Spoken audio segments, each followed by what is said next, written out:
È stato notato un rilevante aumento delle richieste di rinvio a giudizio in relazione a gravi reati contro la persona, anche per 2 omicidi, il patrimonio o concernenti gli stupefacenti, commessi da giovani anche appartenenti alle cosiddette baby gang, che agiscono spesso ai danni di coetanei.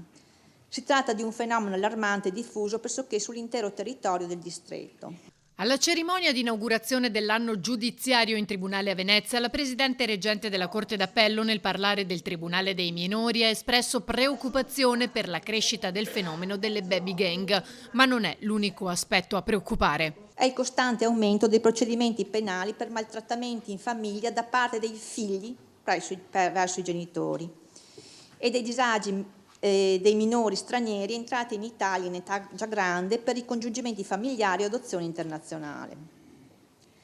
Inoltre, nei procedimenti penali è in crescita il numero di imputati che presentano problematiche legate a disturbi psichici o alle dipendenze, ciò che richiede un intervento urgente e non più procrastinabile per l'apertura di comunità sanitarie per minori. Un fenomeno su cui la Regione si sta già attivando. È importante cominciare a sviluppare una giustizia che sia sempre di più targetizzata. Proprio su questo tema abbiamo sviluppato e abbiamo in cantiere l'iniziativa della comunità ad alta integrazione sanitaria per i minori. Per rispondere a questo fenomeno c'è bisogno di risposte concrete e soprattutto risposte che tengano conto di questa evoluzione. La società cambia, il crimine cambia, le tendenze anche del crimine cambiano e c'è bisogno di dare risposte che sanno tener conto di questi cambiamenti. Ma se il fenomeno delle baby gang è in crescita, la presenza della criminalità organizzata sul territorio veneto è costante, ha evidenziato il procuratore generale di Venezia. La presenza del fenomeno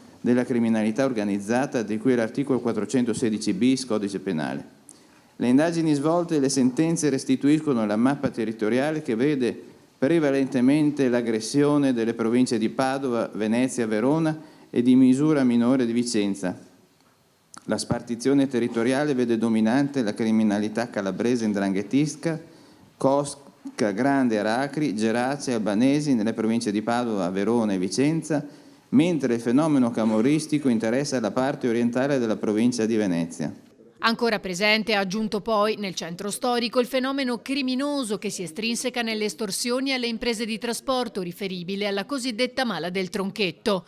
Ma la cerimonia dell'anno giudiziario è stata anche l'occasione per denunciare ancora una volta la carenza d'organico e non solo, e fare infine un appunto sulla riforma della giustizia. Siamo diventati il fanalino di coda. Una volta era un onore lavorare in tribunale alla Procura della Repubblica, adesso è diventato, diciamo, il luogo di rifugio di coloro che scappano anche dalla regione, dagli ospedali dove facevano gli inservienti, non sanno nemmeno accendere un computer, le nostre piante organiche così, fatto un bel maquillage, no? Sembra che ci sia minor vacanza di organico e invece semplicemente è coperto con persone non formate, quindi ci obbligano, evviva la digitalizzazione della giustizia, ma non ci date i computer, non ci date la rete, non ci date il personale specializzato e formato. La separazione delle carriere, l'istituzione di un doppio consiglio della magistratura e l'istituzione dell'alta corte, oltre che essere, comportare dei costi molto impegnativi per lo Stato,